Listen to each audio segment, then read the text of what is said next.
first 3 minutes. Obviously, it's a very long game, but that's what they need to build their performances on, a solid foundation. We see some of the top teams in the country, Premiership and Championship, be really defensive, and they're going to capitalise now on Teesside still committing players forward. And almost out of nowhere, it's the first real territory they had in the half of Teesside Steel, and they've punished them. Yeah, we just mentioned it, that they needed to build on that defensive structure, and they have.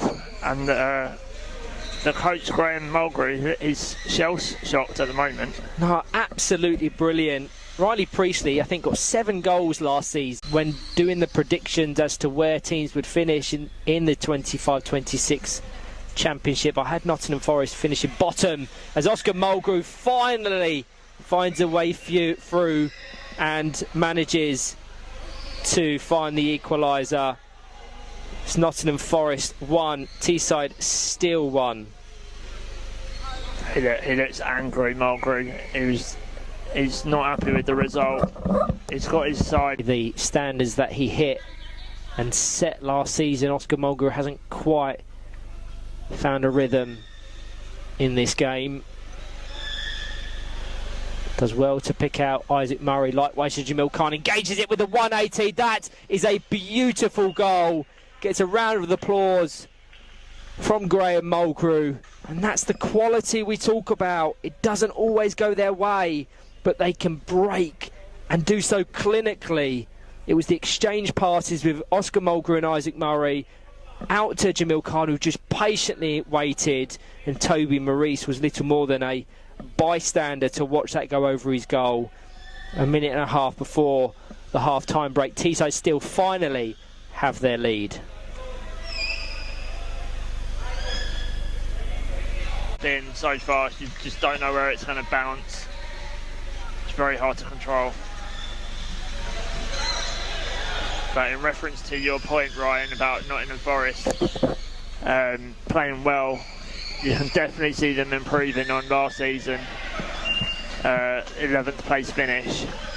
Yeah, shame there that they were undone. Look how wide and expansive Teesside Steel would be. And Oscar Mulgrew into the path of Jamil Khan to make it 3. A fantastic goal.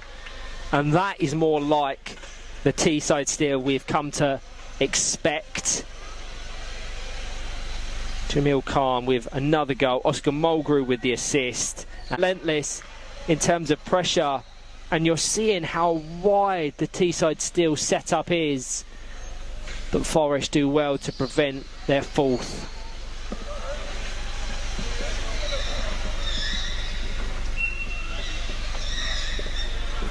Isaac Murray into the box. Oscar Mulgrew at the back post, just wide of the left-hand post.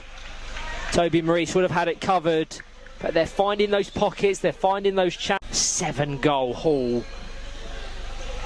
He will be delighted he's off the mark so early in 25-26. Yeah, those 2 big results against Manchester United last year, that they were massive, considering the strength Man United had in their team last season.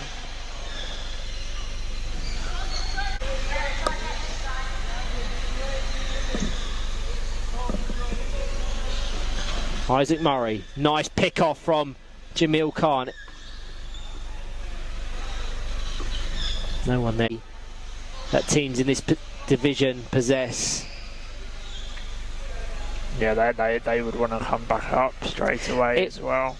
I don't disagree, but it was always the question on how they adapted to life without Henry Barnard and Thomas Donaher, 2 key players for them last season.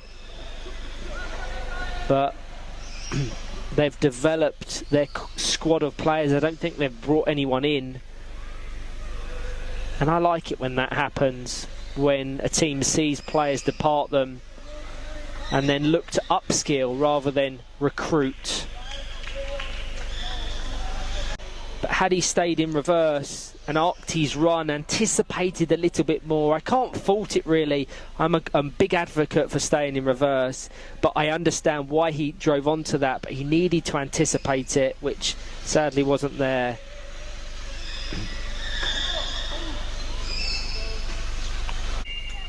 Final 2 minutes. Ben Rogers over to Riley Priestley. That's a lovely ball. Combination football into Riley Priestley. That would have been a sensational finish. I think he's just been outstanding in this game. He assisted with that goal. Yeah, I mean, I can't really disagree with it. If you was to ask the viewing audience, I think a lot of them would put the praise on the likes of Ben Rogers, Toby Maurice. For Teesside Steel, and for Manchester City they have Jay Pixton, Oscar Spink, James Simpson and Lucas Veza O'Brien. This should be a good tight battle, which I think was double the year prior, so if they can exhibit another level of development. As Thomas Met attacks that post, the whole ball had definitely gone over the line. So Thomas Met registers his first goal of the season.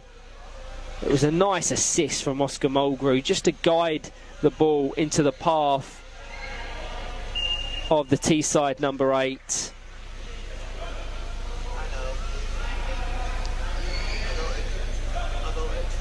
I think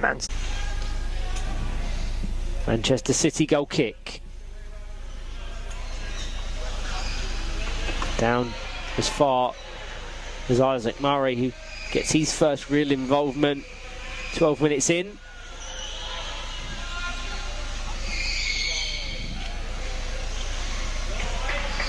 He's done well there. Spain. The aspect of being time wasting, so he can just reset again. Looking to right the wrong now with the interception. He just makes a bit of connection with Isaac Murray, despite the appeals of 2-on-1 from the Manchester City coaches. I think the advantage was played through the contact primary.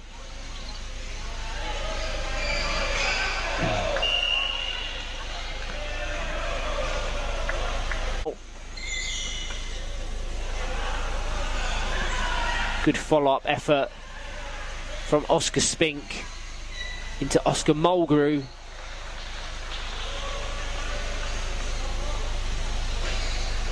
And that's a gap.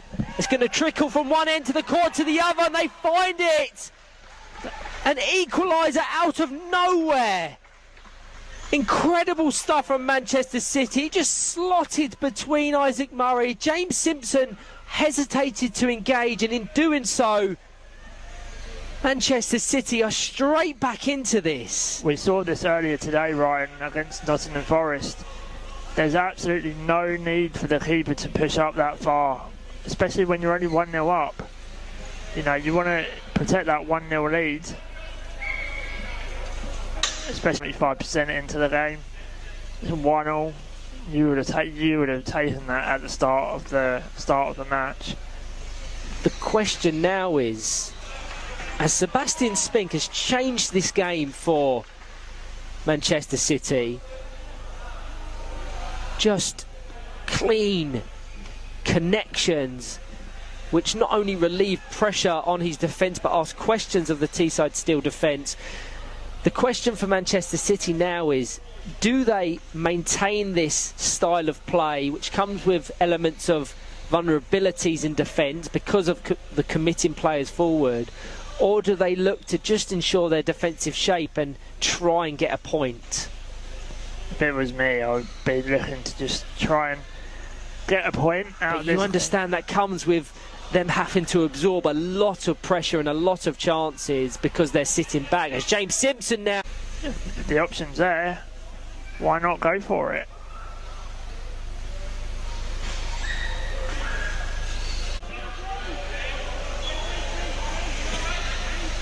It definitely did, having watched it back, so they're fortunate to come away with that kick in. But either way, Oscar Spink looking to maintain an attack. Just a little bit of miscommunication with James Simpson as to who was going to engage it, who was going to take what position, and they're slightly disorganised now as Oscar Spink is trying to get back in to support the defence. I thought there was a 2-on-1 there. Maybe Mulgrew backed off. They're just completely frustrating Teesside Steel.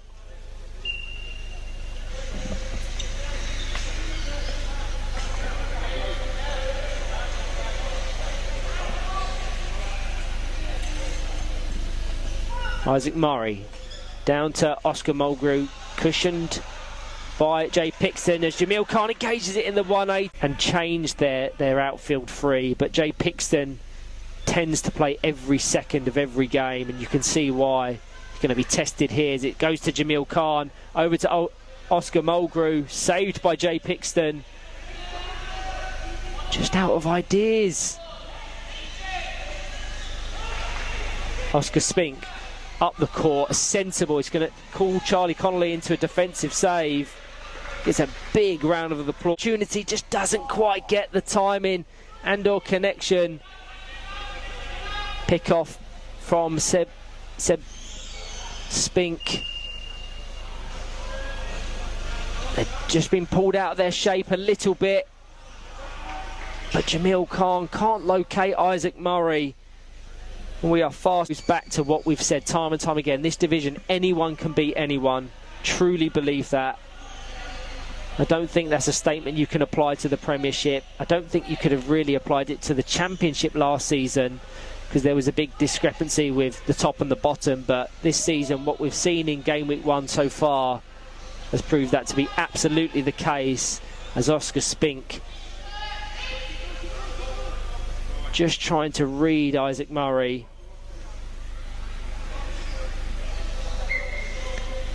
Final minute, Rickin, player of the match, read Isaac Murray.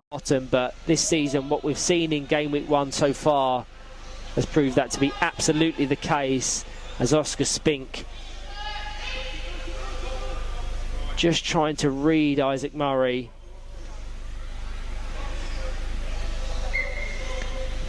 Final minute, Rickin, player of the match. Tough ask. I'm going to give it to Sebastian Spink. I think since he's come on at half-time, he's just changed the game. He scored the equaliser, and he should have had a second late on. So yeah, Sebastian Spink for me. Yeah, I can't disagree with that. If it wasn't Sebastian Spink for me. Seconds away, surely the last opportunity for Teesside Steel to snatch 3 points out of almost nowhere. Pushed into Oscar Mulgrew's path. Isaac Murray across the box. The gap nearly presented itself, and now a potential break on for James Simpson. Swipes it goal bound, but just wide of the post. End-to-end stuff. Unfortunately for Leeds, does go out for a Teesside goal kick. Murray over the bar now. Up to play it to Tom Met on the wing. Unfortunately, looking to get a better connection on that next time. really good ball from Liam Chadwick. Unfortunately, can't get through, but really, really nice effort. And it looks like another goal for Villa. 4-0 now. Yeah, I mean, GVG Saracens, very young team, but, and obviously, Naglis Montevideo is a very dangerous player for the Villa Rocket Lions. Isaac Murray over the kick. Straight down the middle. Good flick Beautiful on. ball to Jamil Khan. You know what? I think he should engage it the other way around, like full spinning. Murray ready to take. There's not really been much in this game, has there? Just it's been very nip and tuck, hasn't it? Yeah, very, very evenly matched sides, these two. Cancelling each other out so far. Good ball, Jackman Norton across behind us, Isaac Murray, but cut out by Oscar Mulgrew. He went for the full spin, very close to the opening goal. 5 seconds after this first half, Murray over the goal kick. Into Mulgrew. Down the line to Khan. Full spin. Good save by Jack Humphreys. Yeah. Khan collects it, just guided it. It looks like they almost need a screen, to be honest. Yeah. Because it's not going to go through a chair. He's had to up to go down the line. It's gone all the way back to Liam Chadwick. Oh, very nearly connected by Thomas Met. And it goes out. Sideline, quite high up the pitch. He's got Mulgrew down the line, met on the back post. Murray now seeing this 4-out system. Got Great to the ball. back post. Tom Met finishing it. Cool as ice. Teesside 1-0. Fantastic goal there from Thomas Met. Great ball down the line. Mulgrew's finding that gap in between Humphreys and Chadwick. And Tom Met with just the front bumper in the back post. Very nice from Teesside, and in my opinion, a very much needed goal and almost a very much needed 3. Interesting decision from the referee there, but Yeah, I mean, the ref is always right. Exactly. He's got a much better view than us. We're quite far away, but Cut by Liam Chadwick. Spin! Oh, just missed by Jack McNaughton. you can see Lewis Harris now talking to the subs, possibly expecting a change here from a reactionary change, you would say. It's nice to see coaches being brave and changing it if something's not working. I think kind of in this situation you have to be brave, because what else have you got to lose? You're 1-0 down in this situation. Yeah, the edge. Very confident goalkeeping. Harrison Taylor picks Keeps up out it in. wide. Goes to Isaac Murray. Back to just can't quite connect with it. Murray now playing as that middleman. Just shielding the ball. Humphrey mates down the line. So we've had a substitute there, sorry. Hayden engaging the battle. Lambert and Khan. Still Lambert and Khan now. The ball finds its way to Chadwick in the middle. Full spin. Oh, in the back of the gap post. Oh, Great just save. missed. Fantastic save from Isaac Murray there. Just flicked the back of his bumper. And Hayden Lambert couldn't get the follow-up on the back post. Warning signs for Teesside Steel though. You can just feel the tension in this game building up. It's like a cauldron just spewing, building up slowly, and soon it's going to have to burst at some point. Yeah. Either someone's going to get a goal or it's just going to break out. 8 minutes left of this game. Leeds desperately trying to get back into it.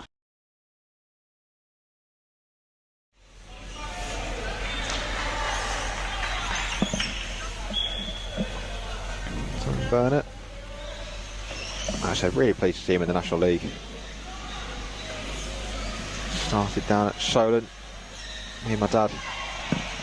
Give an introduction to Power Chair football. Oh, is that right? So talk to me about that. I don't know how old Solent, Tom is now. well, it used to be Portsmouth. Yeah. Then merged into Solent to encompass more of the south coast. Because we're only real team in Hampshire. Yeah. And Tom was one of those that has come along and really taken to the sport. Started playing what age, roughly?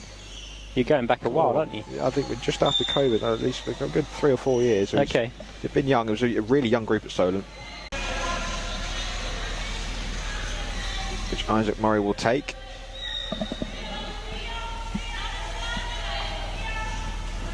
Mulgrew flick towards Khan. Not enough pace on it though. Cut out by Coleman.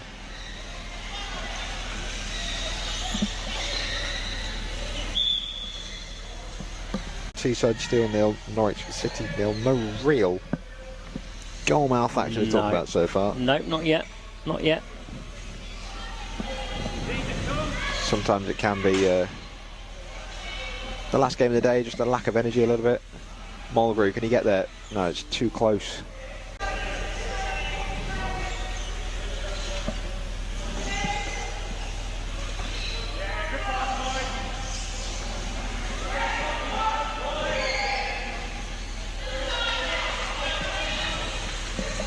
It's what he said, but sometimes energy levels, especially debutants, when you're not used to a National League weekend, can be really tiring, especially when you've got last game of the day. Full This on. has been a 5-game weekend for Norwich City. Yeah, and it will soon, you know, the second game week, I was looking at this earlier, 8th, 9th November, comes around very quick. Does indeed.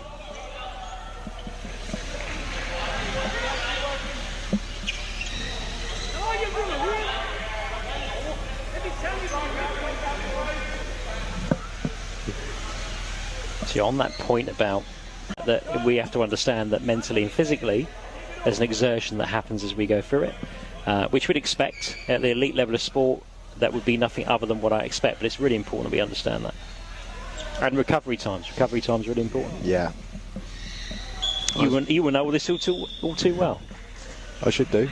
Mulgrew, the shot into the corner. Super finish. Really well worked set piece. Super from finish. Teesside Steel. That'll please Graham Mulgrew, the coach. They work on those in training. Brilliant ball from Isaac Murray, and the finish from Oscar Mulgrew right in the corner gave Coleman and Murgatroyd absolutely no chance. And Teesside Steel make the breakthrough. Just under 2 minutes to go in this first half. Quality in there.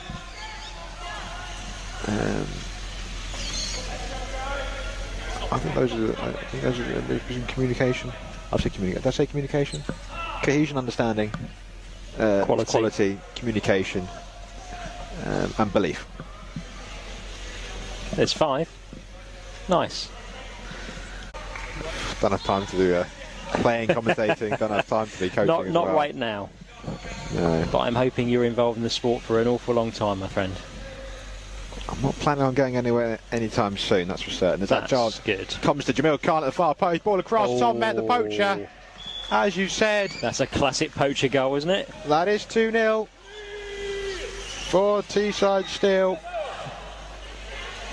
Got caught at the back there, Norwich. Maybe trying to have a swing and a miss. That is why I nicknamed him the poacher. That's the goal that if I think of Thomas, it doesn't. Against Norwich.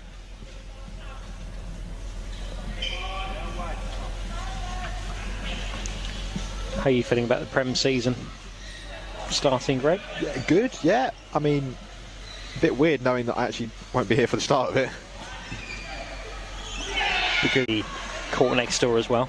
It's okay. We can multitask. Oh, now we can. Now we can I've multitask. decided to relax my view on that. The chairperson is changing the rules as it goes along. There are 1 or 2 privileges.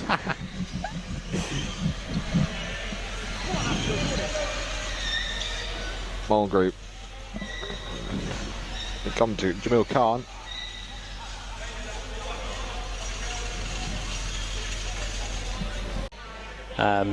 But there's no lack of endeavour, is there? The intention's been there in the second half, but they've not managed to create situations which puts them into a strong position, and that's something. We'll just take this goal kick, and that'll be that. We'll draw to a close. Game week 1 of the Slater and Gordon Championship 2025-2026. 2016. I know. Word. There is the full-time whistle. 2 goals.